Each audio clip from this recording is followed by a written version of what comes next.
নবীজি বলেন, কোন বান্দা যদি একবার ইখলাসের সাথে লা ইলাহা ইল্লাল্লাহ পাঠ করে, আল্লাহর আসমানের সবগুলা দরজা খুলে দেওয়া হয়, তার লা ইলাহা ইল্লাল্লাহ যেন আরশ পর্যন্ত পৌঁছে যায়।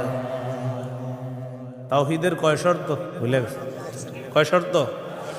এক নম্বর, আল্লাহ ছাড়া ইলাহ নাই, এই বিশ্বাস নিয়ে মরতে হবে।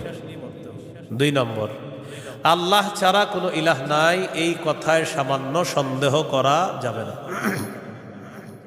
সূরা হুজুরাতের 15 নম্বর আয়াতে আল্লাহ বলেন, ইন্নামাল মুমিনুনা আল্লাযীনা আমানু বিল্লাহি ওয়া রাসূলিহি সুম্মা লাম ইয়ারতাবু ওয়া জাহাদু বিআমওয়ালিহিম ওয়া আনফুসিহিম ফী সাবীলিল্লাহ উলাইকা হুমুস সাদিকুন।